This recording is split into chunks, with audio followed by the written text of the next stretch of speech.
It's often said that history has a habit of repeating itself. And in the stock market, people are incredibly good at convincing themselves that things are different this time around. Investors bend logic, twist reasoning, and build entire narratives just to justify why the current situation won't end like the last one. Even John Templeton, one of the most respected investors in history, warned about this mindset. He famously described "this time it's different" as the most dangerous phrase in investing. And honestly, he had a point. Nothing drains a portfolio faster than confidence that's disguised as intelligence. That brings us to Jesse Livermore. Livermore, widely known as one of the earliest masters of speculative trading, inspired the central figure in reminiscences of a stock operator. He built massive fortunes, especially by betting against the market during crashes. And he once said something that still hits hard today. There's nothing truly new on Wall Street. Markets change faces, but human behavior stays the same. What's happening now has happened before, and it will happen again. Which brings us to a forgotten chapter in market history. A bubble that barely gets mentioned anymore, yet looks strangely similar to what we're seeing today. It's not the dot-com crash. It's not the 2008 meltdown. It's something most people have never studied. When this particular bubble burst, the consequences were brutal. The market dropped by half. Major companies lost between 60% and 80% of their value. Inflation surged from around 3% to over 11%. And recovery? That took nearly a decade. We're talking about the Nifty 50 bubble of the early 1970s. The story begins in the late 1960s. The United States had just experienced 2 decades of economic expansion after World War II. Industries were thriving, suburbs were expanding rapidly, and optimism was everywhere. People believed the country could do no wrong. There was money, confidence, and above all, belief in endless growth. And why not? The U.S. had come out victorious in the war, reached the moon, and was leading innovation across industries. For most Americans, life felt secure and prosperous. Right in the center of all that optimism sat the stock market, on average. From 1945 to 1970, the U.S. market had climbed more than 350%. The kind of growth created a new investing mindset. People started believing in what became known as one-decision stocks. The idea was simple.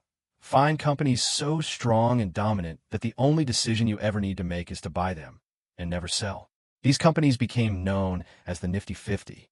They weren't risky startups or unknown names. They were established giants with steady profits and global reach. Companies like Coca-Cola, American Express, and McDonald's. Investors saw them as untouchable. Selling them wasn't just discouraged. It was almost unthinkable. But here's the reality about investing. When something feels like an obvious win with no downside, it's usually the opposite. It's risk hiding in plain sight. And that's exactly what was happening. By the early 1970s, these so-called safe stocks had become extremely overpriced. Valuations were no longer grounded in reality. At the time, the overall market had an average price-to-earnings ratio of around 15, fair, reasonable, and historically normal. But the Nifty 50? They were in a different universe. Coca-Cola was trading at 46 times earnings, Xerox at 49, McDonald's at 86, Polaroid at 90. On average, these stocks were trading at around 42 times earnings. Even more concerning, market concentration. At their peak, just a handful of these companies made up a massive portion of the entire market. The Nifty 50 as a group accounted for nearly half of the total U.S. stock market. Then came the turning point. Between 1973 and 1974, everything started falling apart. Oil prices skyrocketed. Inflation surged into double digits. Unemployment doubled, and the U.S. abandoned the gold standard under Richard Nixon. The result? A massive market collapse.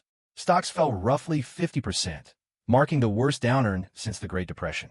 And when markets crash, overpriced stocks don't just decline, they get crushed.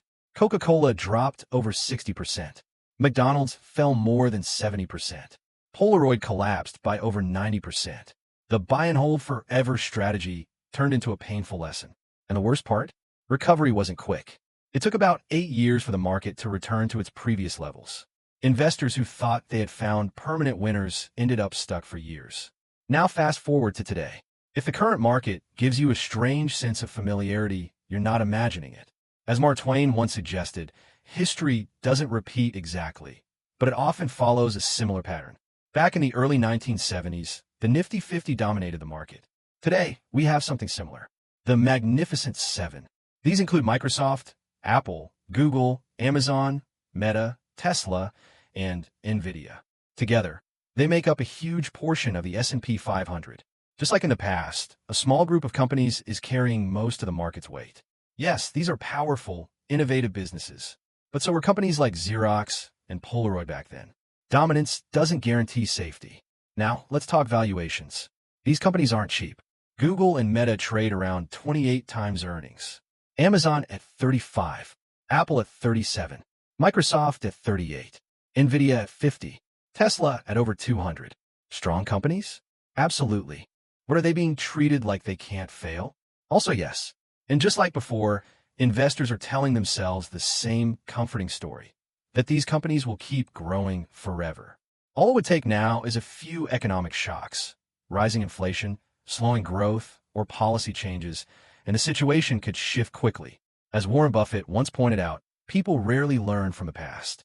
And here we are again.